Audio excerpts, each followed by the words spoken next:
Hey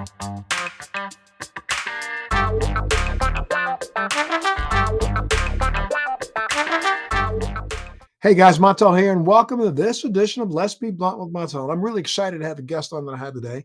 So I want to have a really good, solid conversation about the current status of what's going on with cannabis. It seems as if it's been ignored by this current administration and even our legislature. Though, every once in a blue moon, you'll see something pop up on the news that says, "Well, the House has been working on this bill, or a Senate is kind of looking at this bill."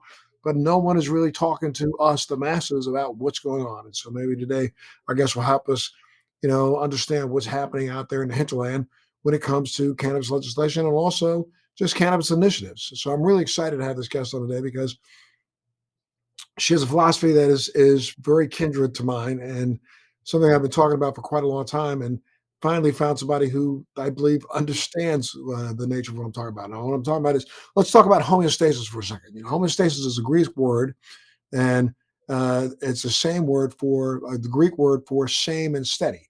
It refers to any process that living things use to actively maintain fairly stable conditions necessary for survival.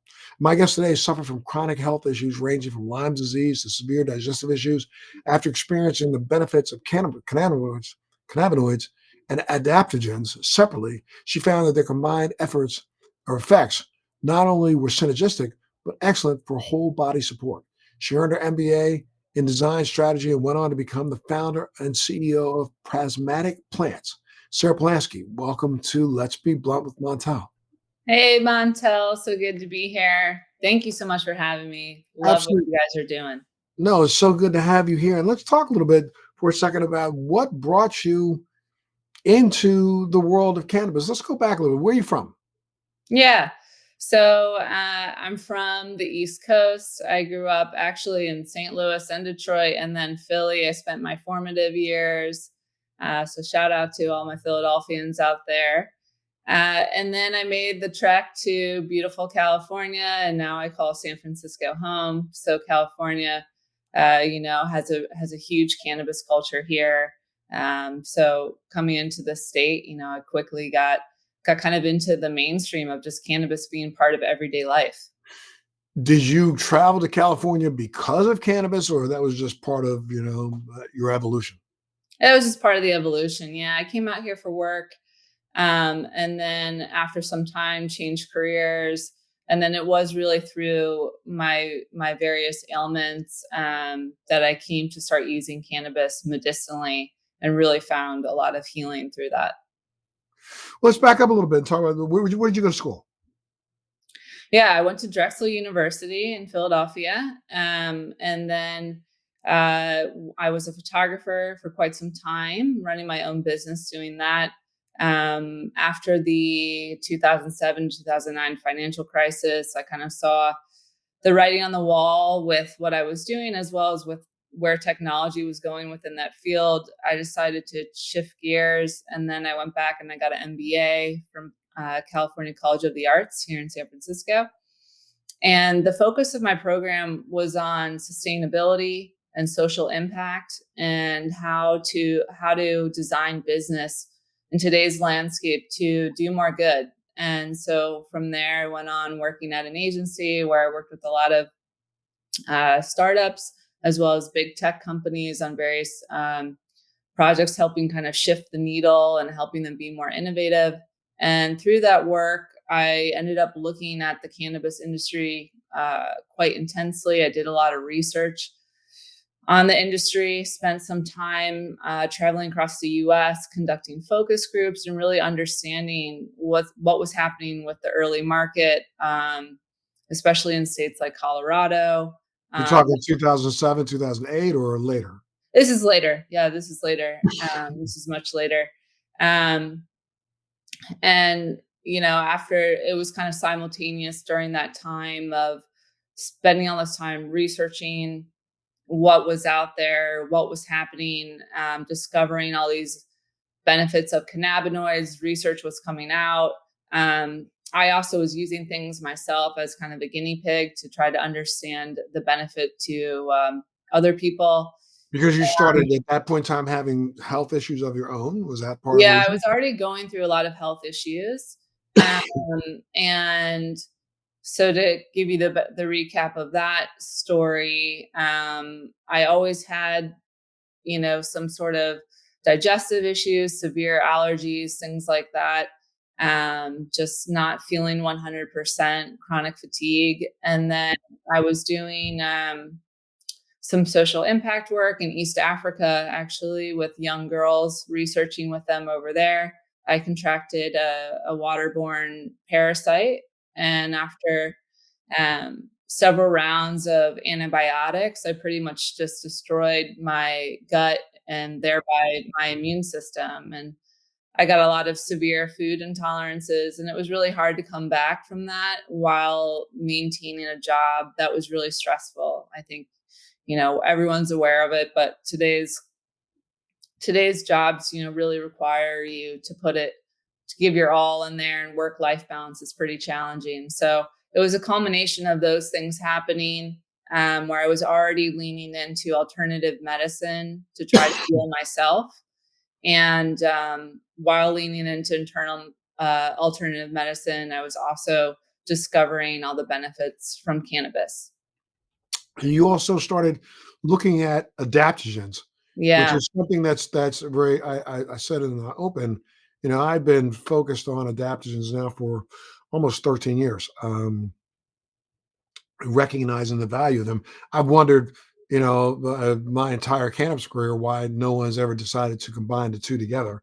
But now we're starting to see that, lots of pockets around the world are starting to understand the importance of adaptogens. What adaptogens did you originally start focusing on?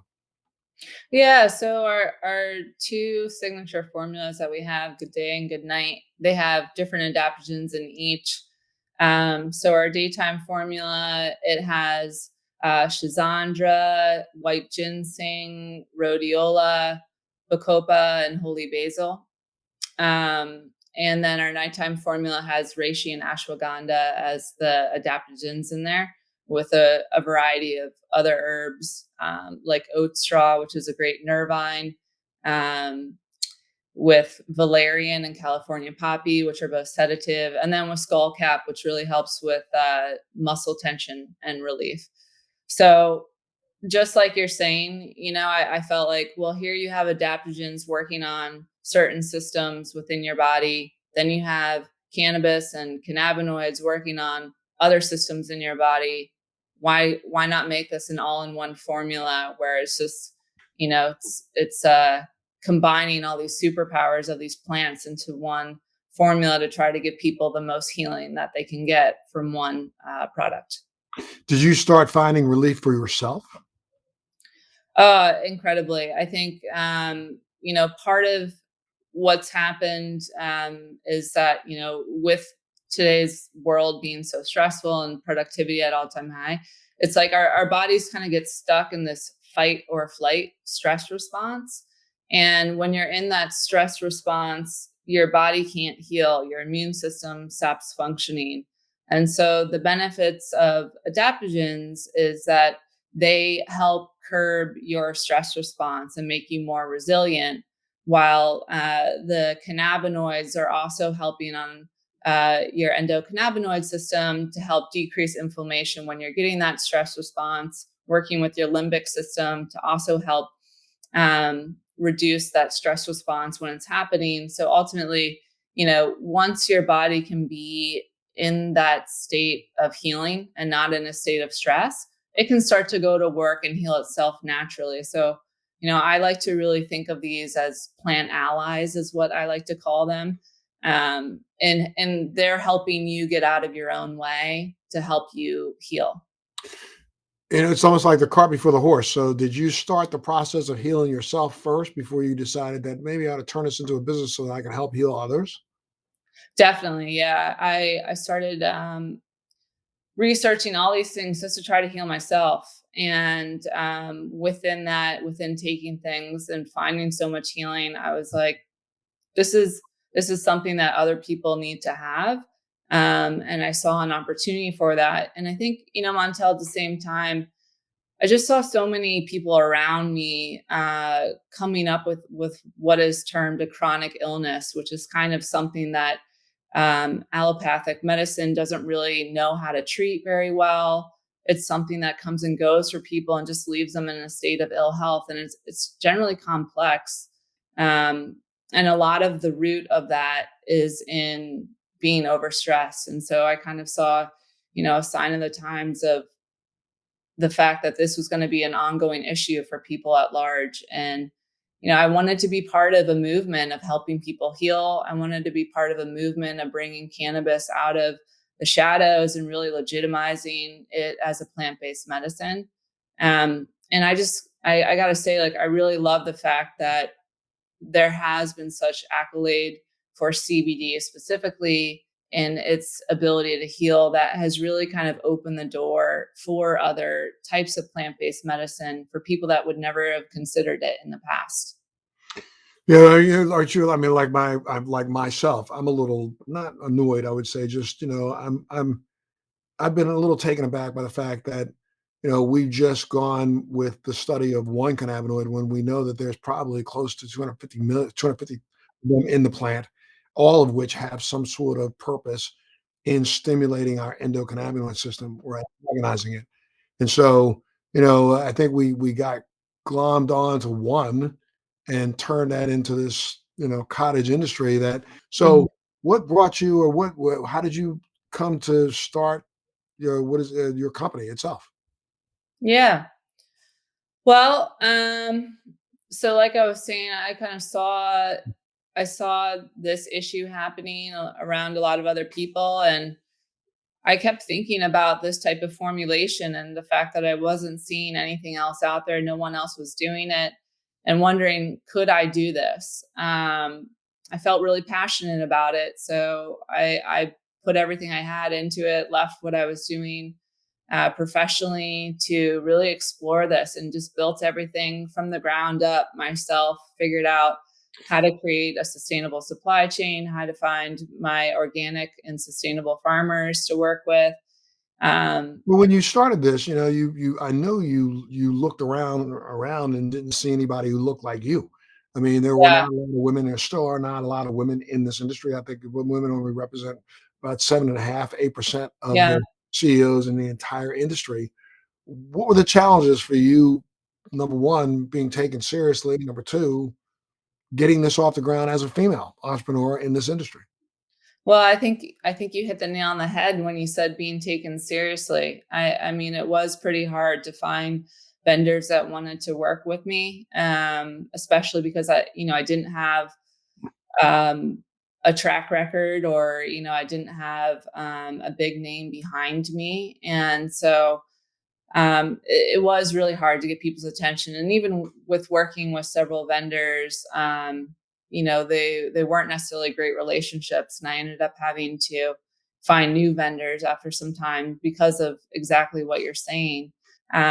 Definitely having gone to a lot of conferences and seen kind of all the brands that were out there, you're right. It felt like a lot of the brands were very male focused. And even more than that, it felt like it was a little bit more of like a recreational kind of bro stoner culture vibe. And it was like that was it. It's fine for that to be there, but it didn't seem like there was anyone focused on women or even women's health more specifically. And so it was the goal of the company was always to be, how can we be focused on women's health?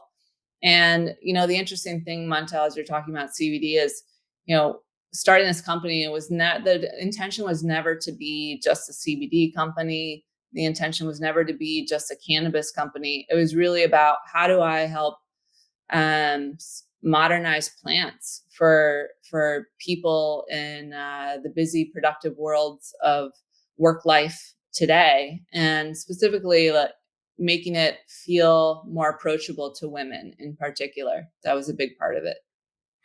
And that's what then I guess helped you launch Prismatic Plants. When did you start the company? Yeah, so the company started back in 2017, and then the idea of it started kind of around then. I left. I'm trying to work back, Montel, so forgive Mm, me if no. not working properly this morning here. But working back, I launched in 2019. So I was in formulation for about a year, really trying to figure out how to make these plants work together. And, there's a lot of science behind that because they're on a molecular level. They don't really want to exist in one formula. And so I worked on that, and I was working with master herbalists as well as, a lot of chemists to try to figure that out. And so we've been live for 2 years now, this past June. It's great. And what's been the reaction from the public and the masses? I'm sure you have a pretty incredible following. Oh, thanks, Montel. Yeah. I think the reaction has been so heartwarming. I mean, I know this probably comes up for you in your advocacy work, but at the end of the day, it's what you put your time into. You really hope to make a difference, right? And when I get a positive review from somebody saying that the products are really helping them in their life, or um, people reaching out to us on Instagram saying things or supporting us and supporting what we're all about, it just, it really just truly means the world to me because, ultimately, I think people that feel good are people that are happy, and happiness, let's face it, makes the world go round. It makes the world a better place. Well, we're living in a pretty tough, tense time right now as Yeah. a nation, and also dealing with this ridiculous pandemic and getting ready to deal with another pandemic, a pandemic of mental health issues Yeah. that are going to come out of this first pandemic. We know that some of the fact that we don't have the proper balance in our nutrition and in what we actually take in. We've seen that. I think science is starting to point to deficiencies in that endocannabinoid system as Yeah. being responsible for some of what we call, like you said, chronic illness. But do you see more and more people embracing the idea of plant-based, solutions? Oh, I think so, 100%. Building this brand is really about building a community. And the community is not just with, my people that buy prismatic plants, but it's also with other brands that are in the space of plant-based wellness. And so to me, seeing the explosion of brands that are coming out there in and around, trying to get back to plant-based in whatever form that is, I think it's just the wave of the future, and it makes me really hopeful that what that will start to mean is it'll mean that we'll start to pay attention to our own health specifically as an individual, versus just relying on somebody else to tell us, what's wrong with us. We'll start to tune into our own bodies, as well as just tuning into people around us, tuning into the planet. I think it just helps to make us more connected, once we connect to ourselves and our own health. Have you now you just recently had a baby, right? Or you have a I 1 year old? did. Yeah. I have a 1.5-year-old. 1.5 year old. How difficult has that been as a, working mom, juggling, formulating, running a company, Yeah. getting out there marketing, and all these things, and then trying to be a mom at the same time? Yeah. So, I had, what is being called the COVID baby, right? So my son was born literally 2 days before the city here shut down for quarantine. So, all my plans of what early motherhood was going to be like went out the window. And it was really tough. It still is really tough. We had to take on, owning childcare ourselves, this whole time, and how to do that with two working parents is really tough. Luckily, we have some family close by we rely on, but I definitely, Montel, I had to shift my idea of what I could do every day. I can't sit down and just work and work and work and work. I have to pull myself up, and I have to remember, like, I'm a mom first, and, an entrepreneur second. And so with that, it's really about me living what I preach, which is taking that work-life balance. So, there's ups and downs, but it's been a wild ride. It's been really challenging, and I wouldn't trade it for the world, but definitely wish that I would have had a little bit more help this past year. Well, does your partner or are they involved in your business also, or is this just you? No, no, they're not involved in the business, so Got they're it. just moral support. Got it. So, I mean, for other women out there that are thinking about maybe using or looking at the cannabis industry as an industry that they could step into, I mean, is it overly too challenging for a mother, or is it just like any other business in a sense? Yeah, I think, had I known where the industry was still gonna be at back when I started, I think about this question often, like, would I still have gotten into it? And, I'm not sure. I think that people look at this industry that it's a cash cow and, everyone's jumping in it to make a buck, and that's never why I got into it. But the amount of red tape in running a business, even a business that uses hemp, and doesn't use a high THC strain of cannabis, is still overwhelmingly challenging and quite frustrating. That the state of business has not caught up yet to what it should be. So Are you doing any lobbying? Are you working to help change some of the regulations? I mean, what do you think is going to happen with this industry? Because right now, what I said when they opened is that, remember we had a new administration that claimed during its campaign that, in the first 100 days they were going to do something significant on cannabis, and they've not done anything. You yeah, have your former attorney general, the state of California, who during her last couple of years as attorney general arrested more people than anybody else in the country, I believe, for cannabis and especially minor cannabis infractions, and has not done what she promised she would do during her campaign. And so we still haven't seen some of the changes that I think a lot of people in this industry were anticipating. They haven't happened yet. How long do you think it's going to be before we see more change? What do you think, let's say, the next year looks like in cannabis? yeah, Montel, I think our political system here has been in such a disarray. Right? That it does seem like if that had not happened, I think that we would have been federally legal by now, because I do feel like it's now become a bipartisan issue. Um, but it seems to me like the state of affairs are that there's so many problems that our government is trying to tackle that legalization has fallen far down on the list. Well, Um, let's skip legalization. Let's go back to just the farm bill. We had a yeah, farm bill that allowed for right, hemp, the products that you're trying to sell in the United States, that seems to, again, was passed because of Republican support, which, right. remember, Mitch McConnell's state was the biggest Yeah, state pushing yeah. for legalization of hemp. So now we have legalized hemp, but then it's like they just threw their hands up and said, okay, we gave you that, and shut up.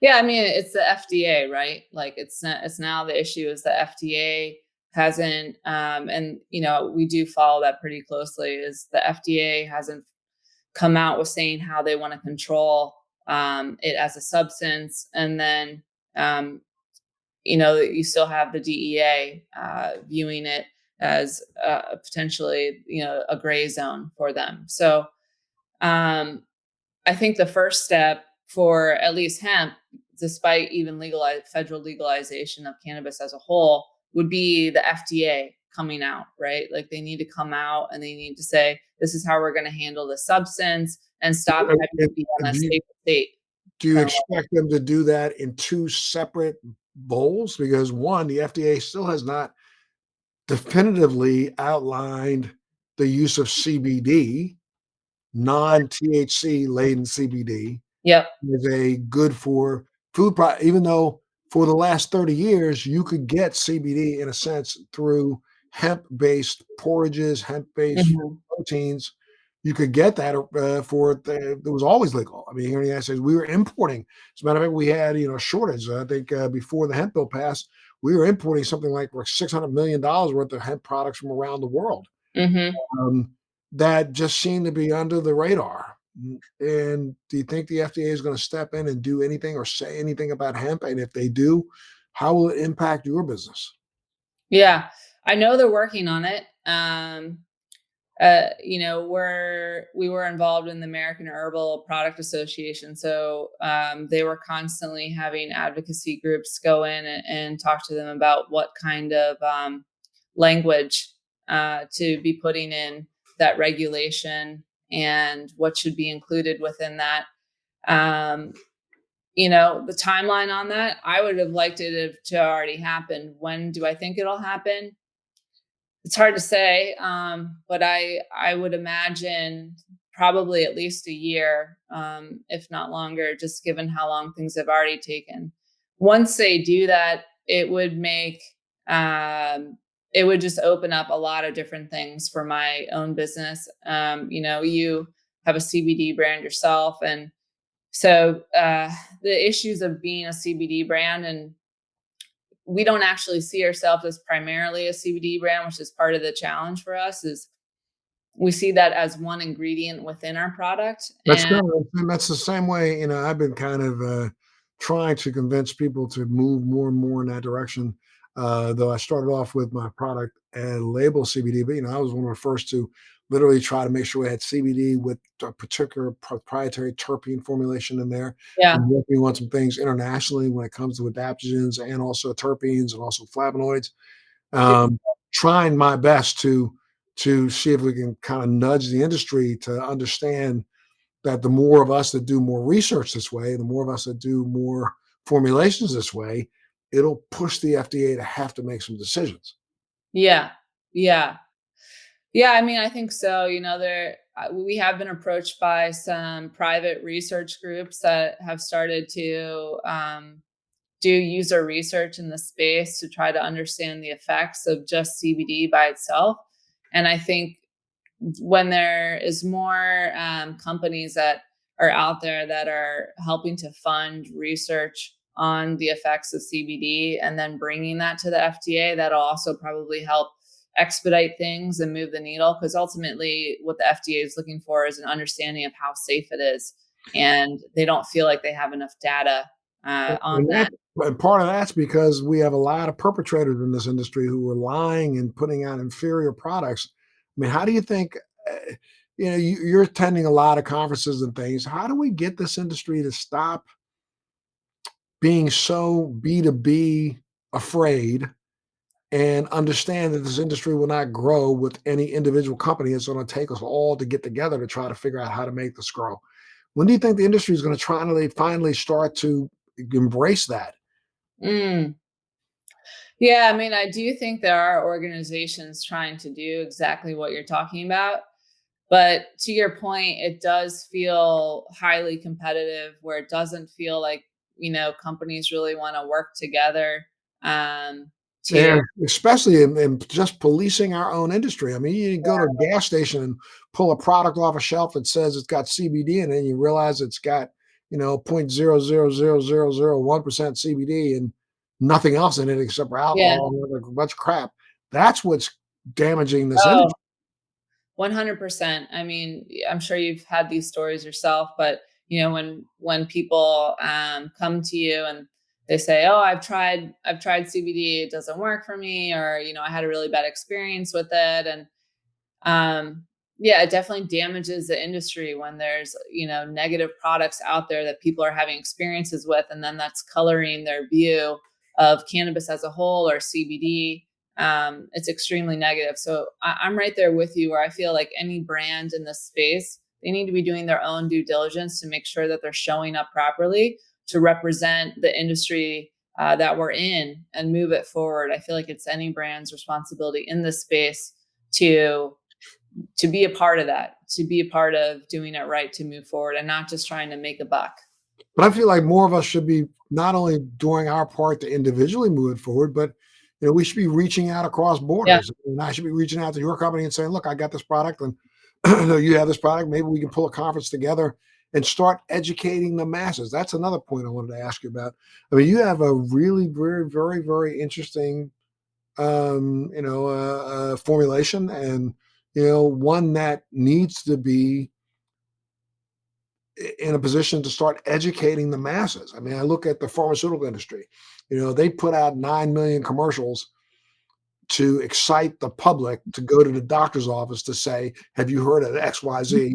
Then the doctor gets a contract with XYZ to dole it out in their office, and that's how drugs make it Yeah. into the mainstream.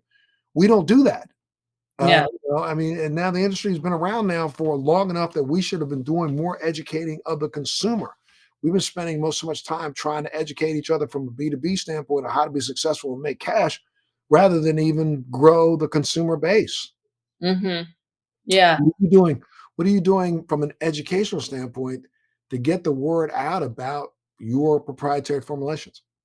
Yeah. Well, I think a lot of what we do is we try to work with various like educational partners in doing that and finding a space to talk about the plants that are out there. Obviously, we have our own educational part of our website, our blog, Give where a we're shout out, give a shout out to it right now so people are tuned sure, in. yeah, prismaticplants.com, Strange Mind blog. You can go there and check out the education section. And we have a lot of great articles in there about the science behind everything that we're putting into our formulas. Um, and I think it's about like finding the right outlets that want to talk about this and trying to really frame it, like you're saying about being more than just this one cannabinoid, right? And really talking about where is this going. So I think a big part of where I've seen my brand and my brand's role is exactly what you're talking about, where it's not just showing up as just a CBD brand, but it's really showing up as a plant-based medicine brand that includes that product. So it starts to open the door to other people, either, from both ways. People maybe that like CBD but haven't tried anything else, people that have tried other things but haven't tried cannabis in any of their products, and trying to at least make the cannabis and plant-based medicine community come together as a whole and be one big community. I know even in working with the herbalists within my network, they've been way now turned on to cannabis and the healing effects of cannabis and want to get involved in that. And it's so fascinating to me that the war on drugs had such an effect on how we view the cannabis plant, even though there was such a long history of it, that even modern herbalists who are already on the fringe of medicine weren't really looking to that plant, weren't really thinking about that plant as something that they could, you know, rely on. I mean, I even mean, you can look at most medical schools, didn't still to today don't teach about the endocannabinoid system, a system right. that is a viable part of our physicality and our physical makeup, and what we now know Hmm. in some research that's now been peer reviewed, studied, and confirmed, that deficiencies in that endocannabinoid system literally have hugely impactful deleterious effects on the individual. And so now Yeah. you've got colleges that are now just now starting to use the term endocannabinoid system, starting to teach it. So the medical community is starting to understand it, but they don't have access to decent enough information, I don't believe. Yeah. Yeah. And it's a lot of that work that Dr. Raphael Meshulam did, really, in understanding the endocannabinoid system, and understanding the effects of that. That kind of really sparked a lot of everything that's happening today. And he's continuing doing a lot of work. I don't know if you've heard about his recent work in terms of the acids, so like the raw Absolutely. forms of the cannabinoids. And I just want to shout that out, because that is why, looking at his work, is why we actually put CBDA in our Good Day formula for that reason. And he's really now touting the fact that some of these acids out there, like CBDA, could potentially be even more potent than CBD. We're To what, even understanding that even THCA may have a right? greater anti-inflammatory effect than any of the cannabinoids. And THCA, of course, does not get you, it doesn't have a euphoric effect unless it's heated. And, if that was allowed to be put into formulation, but that also bodes to the idea of education. You got to educate the FDA to make them understand there's a difference between THC, THCA, THCV. Oh, These are all different. yeah. Yeah. Yeah. I think the education piece has been such a challenge. And it's at the end of the day, it's what do you want to talk to people about? Do you want to talk to people about here's the benefit that they're going to get from it, or do you need to explain every single tiny thing that's in it in order for somebody to potentially take a chance on trying it? It's really the challenge of this industry is making people feel like it's safe, but also not getting so in the weeds of everything that the science is overwhelming somebody, and they're like, I don't even know where to start with this kind of thing. Well, I mean, I think it's like any other thing. The science behind aspirin. I mean, the science behind Tylenol. The science behind things that are being used every single day. When I say know the science, you understand that it's been tested, it's been peer-reviewed study, it's been Mhm. studied, and you understand that it doesn't have deleterious effect. All you have to do, I mean, well, I shouldn't say all you have to do, but I mean, the more and more we educate people to let them know and make sure they understand that no one in the world has ever died from a cannabis overdose. No one in the entire world has died from Right. a cannabis overdose in 5,000 years. You know what I mean? All you got to do is start saying the things and making the big, bold statements, and then backing it up with whatever scientific research that's out there if a person wants to dig a level deeper. But you walk around. I mean, I'm shocked that sometimes I sat in a conversation one day at a dinner table with a person who's sitting across from me, sucking down and swilling down one glass of wine after another. All this THC, all this marijuana stuff, cannabis stuff, hemp stuff. People, I think it's really just ripping people off. And I'm like, and you're sitting there sucking down alcohol. And I probably would venture to know that you don't know that there's probably only, I don't know, there is 5 times less peer-reviewed scientific data research done on alcohol than has been done on cannabis to date. Mhm. I mean, and that's the one thing that just blows my mind. People, well, we haven't studied it enough. It's like that's out of Hillary Clinton's mouth. Will you shut up? Half the money spent in the last 50 years in the United States, we're the ones who funded Raphael Mechoulam. Mhm. We're the ones who paid for his research in Israel. Yeah.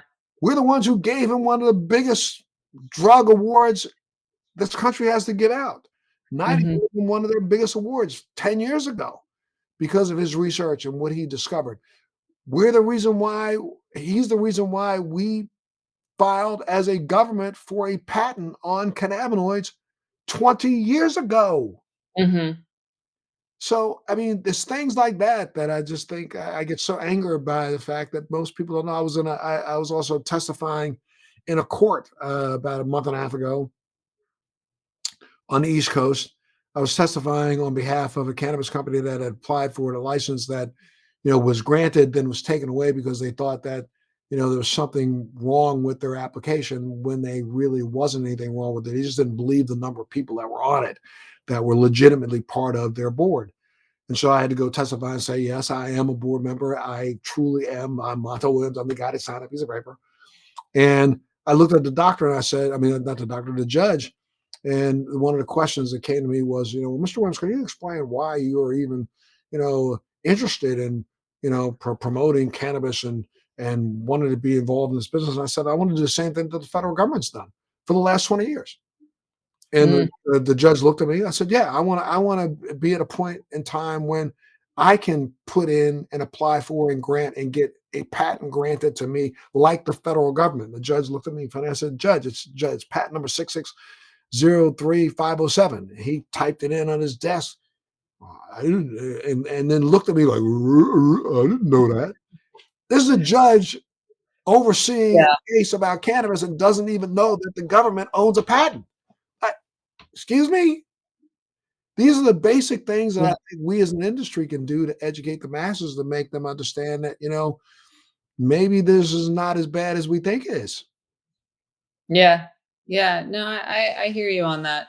And, I do hear your point in that um, awareness also just around where the industry is going and what's happening, and the safety of it is also an important aspect of brand building and really brand collaboration today. And I'm with Absolutely. you on that.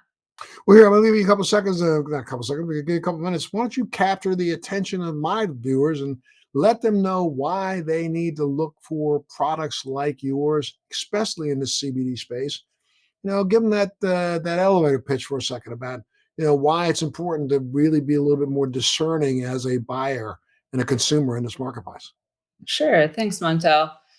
Yeah, so I think what's important is when you're out there, when you're shopping, you want to find a brand that not only has COAs, but you feel like has is doing the full due diligence that they should do, and that means building the company in every capacity to be a momentum of change. And at Prismatic Plants, we try to do that in a variety of ways, from how we built our supply chain to how we formulated our products to be extremely safe and effective, to how we give back, and how we like to build community and that education piece.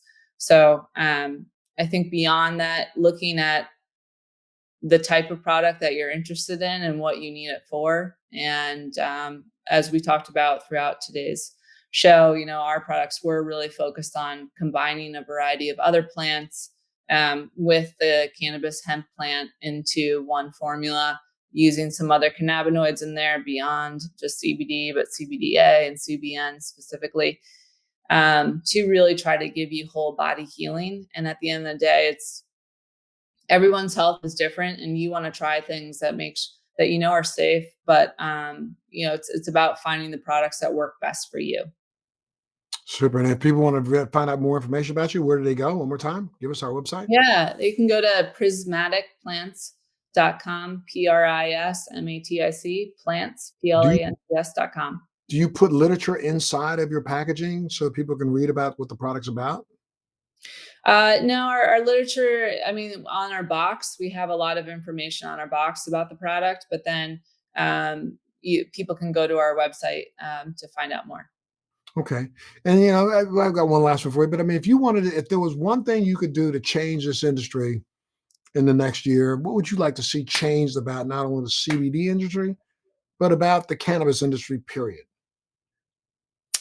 Yeah, I think the one thing to change it, it is a big goal, and I think it's top of mind for everyone, but it really would be that federal legalization, because I think that would have a tailwind of everything else falling into place. I think it also then goes to effect of not only decriminalizing the plant and making sure that people aren't going to jail for it, but also just in terms of business and how business is conducted. The fact that people can readily buy alcohol anywhere, but they can't buy cannabis, which is something that really helps people heal much more than alcohol. It's just one of those things where you look at it and it's